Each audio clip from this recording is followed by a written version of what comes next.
क्या आप mutual fund में निवेश करके करोड़पति बन सकते हैं? The answer is yes. अगर आपका इन्वेस्टमेंट्स म्यूचुअल फंड्स में है और आप उसमें अगर रेगुलर हर महीने एसआईपीज़ के थ्रू, सिस्टमेटिक इन्वेस्टमेंट के थ्रू हर महीने आप एक मुश्त की राशि हर महीने अगर आप इन्वेस्ट करते हैं, निवेश करते हैं, तो ऐसा देखने को मिला है कि 7 साल के बाद अगर आपका investment depending upon investment amount 7 साल 8 साल के बाद में ये देखने को मिला है कि काफ़ी इन्वेस्टर्स, निवेशकों का जो इन्वेस्टमेंट अमाउंट है कॉर्पस, वो बढ़ के 1 करोड़ के ऊपर हो जाता है। तो म्यूचुअल फंड तो सही है। दूसरा, म्यूचुअल फंड में हमेशा ये देखने को मिला है कि जो रिटेल इन्वेस्टर्स है उन्हें बहुत अच्छा बेनिफिट मिलता है और उनका हमारा ये एडवाइस भी होता है कि जितने भी रिटेल इन्वेस्टर हैं अगर वो अपनी इन्वेस्टमेंट जर्नी स्टार्ट कर रहे हैं, अगर if you are someone who starting the career and wants to start your mutual fund, the first thing that you should do is कि आप एक म्यूचुअल फंड स्टार्ट करें। म्यूचुअल फंड में आप कोई भी राशि आप डिसाइड कर सकते हैं कि मंथली में 2000, 3000, 5000, इसमें तो स्टार्टिंग तो आप 500 से भी कर सकते हैं। मंथली आप उसमें निवेश करें। ओवर अ पीरियड और आप टाइम आप देखेंगे 5 से 10 साल के बीच में आपका जो कॉर्पस है वो 1 करोड़ के ऊपर होने के चांसेस उसमें ज़्यादा हैं। तो जनरली ये म्यूचुअल फंड जो है हम एडवाइस करते हैं जितने भी हमारे रिटेल निवेशक हैं कि आप म्यूचुअल फंड का सहारा लीजिए। अगर म्यूचुअल फंड की आप हिस्ट्री की बात करते हैं तो 1996 में म्यूचुअल फंड का गठन हुआ था, सेबी ने किया था।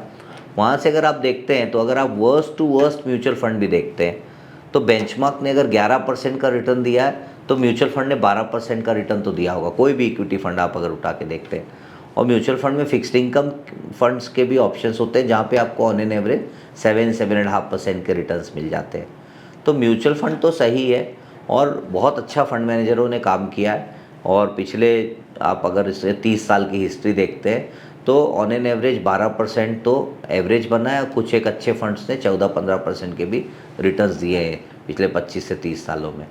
तो अगर आप करोड़पति बनना चाहते हैं तो आप म्यूचुअल फंड से स्टार्ट कर सकते हैं। जैसे आप एक आपका कॉर्पस एक साइज़ पे पहुंच जाता है तो फिर आप एक एसआईएफ स्पेशलाइज इन्वेस्टमेंट फंड है जिसमें मिनिमम इन्वेस्टमेंट 10 लाख का होता है, आप उसमें इन्वेस्ट कर सकते हैं। उससे आपको रिस्क मैनेज करने की कैपेबिलिटी इन्हांस हो जाती है।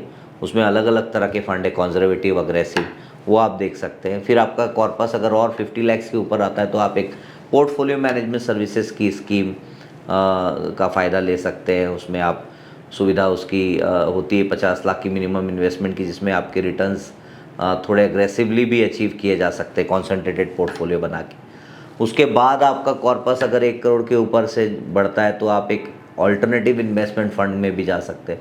ऑल्टरनेटिव इन्वेस्टमेंट फंड्स में अलग अलग तरह के फ़ंड होते हैं, लिस्टेड फ़ंड होते हैं, अनलिस्टेड फ़ंड होते हैं, प्राइवेट क्रेडिट होता है, हेज फंड्स होते हैं।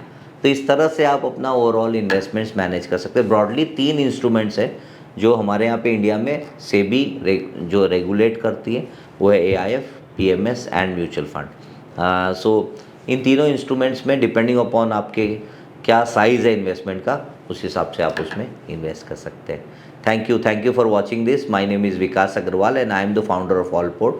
We are emerging as one of the largest platform for investing in alternates. Thank you.